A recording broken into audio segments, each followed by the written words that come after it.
Andrea, þú ert hjúkrunardeildarstjóri hér á heilsugæslunni. Já. Hversu stór deild er þetta sem með? Hversu marga starfsmenn hefur hérna? Já, við erum nú með hérna 30 starfsmenn sem að ég hef, sem eru hjúkrunarfræðingar og sjúkraliðar. Svo erum við með svona 15 lækna, þannig að þetta er orðið alveg stór heilsugæsla. Og við erum með hérna 20.000 skjólstæðinga, svo það er af nógu að taka. Við höfum hérna ljósmæður, við erum með mæðravernd hérna upp á ljósmæðravakt sem að tilheyra heilsugæslunni og hérna þær aðstoða okkur líka, þannig að þetta er fjölbreyttur hópur. Þetta er fjölbreytt og margar uppákomur hérna væntanlega. Já, svo erum við líka með næringafræðinga hérna í húsinu og hérna á heilsugæslunni og líka sálfræðinga, þannig að þetta er. Þannig að þau koma víða að þessi verkefni sem að þið fáist við hér á heilsugæslunni. Já, algjörlega. Við erum náttúrulega með þessa lögbundnu þjónustu sem er mæðravernd og ungu smábarnavernd, heilsugæslu í grunnskólum. Við erum hérna með hjúkrunarfræðinga og heilsugæslu í 10 grunnskólum hérna á Suðurnesjum. Svo erum við með hjúkrunarmóttöku sem er mjög öflug og sinnir ýmsum flóknum verkefnum. Og svo höfum við hérna rannsóknir hérna á heilsugæslunni, hjartalínurit og hérna spírómetríur sem öndunar, heyrnarmælingar og hérna minnispróf fyrir fólk, þannig að já, þetta er mjög fjölbreytt. Það er mjög fjölbreytt að vinna á heilsugæslu. Trúi því. Og fer öll þessi starfsemi fram hérna innan veggja HSS eða er starfsemi dreift bæinn eða hvernig er það? Við höfum, já, sálfræðiþjónustan okkar er hérna upp á Hafnargötu 90. Að öðru leyti erum við hér í húsinu. Við erum aðeins búin að fá hérna smá stækkun, við erum að flytja hjúkrunarmóttökuna hérna inn í nýja svæðið sko og fá þar að leiðandi fleiri læknastofur inn á ganginn og það er mikil bót fyrir okkur.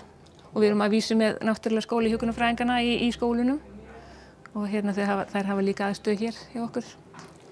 Og væntanlega hefur þá verið full þörf á stækkun og hjá ykkur með stækkandi samfélagi? Alveg klárt mál. Við vorum með hérna 700 fermetra og sem áttu að þjónusta allan þennan skjólstæðingahóp og það náttúrulega gekk ekkert mjög vel alltaf sko.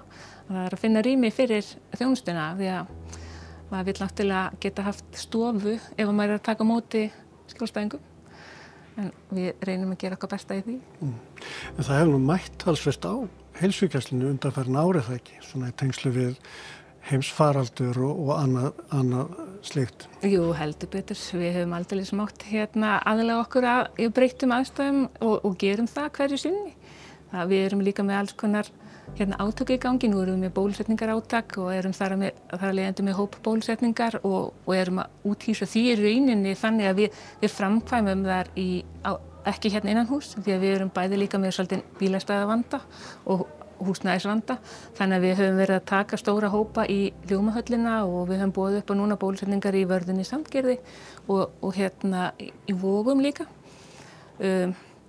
Og það er eitt af því sem við erum að fara að gera svo líka í framtíðinni. Við erum að fara að opna heilsugæslusel í Vogunum sem er núna bara ætti að opna núna fyrir jólin.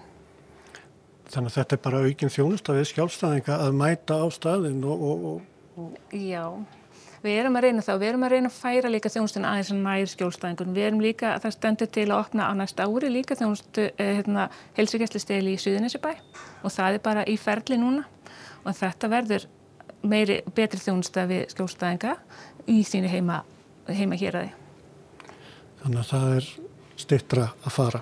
Já, vonandi að þetta gangi vel svona og fólk verði ánægt. Hvernig með mönnun á þessu öllu? Hvernig gengur að manna svona deild? Já, það sem við okkur skortir aðeinslega núna í augnablikinu eru hjúkrunarfræðingar. Þeir eru nú ekki hverju strái. En við reynum að gera eins vel og við getum. Við höfum aðeins breytt, við vorum áður í svolítið læknaskorti sem horfi nú til betri vegar. En við höfum gripið til þess ráðs að stofna svona heilsugæslu teymi fyrir skjólstæðinga. Þar sem að í staðinn fyrir að tilheyra einhverjum heilsugæslu lækni að þá eru fólk skráð í teymi þar sem er þverfaglegt með hjúkrunarfræðingi og lækni og sjúkraliða eða ritara sem að halda þeirra mál. Þannig að það ætti ekki að detta niður þessi eftirfylgd og þessi þjónusta sem skjólstæðingar þurfa. Og þetta á náttúrulega sérstaklega við einstaklingar sem eru með langvinna sjúkdóma og eitthvað svona vandamál. Það er kannski minna áhyggjur af þeim sem eru hraustir en en við reynum að leggja áherslu á þetta að sinna þjónustunni vel. Þannig að þeir hafa þá aðgang að fólki sem þeir þekkja og fólki sem þekkir þeirra sögu. Já, það svona stefnan sko.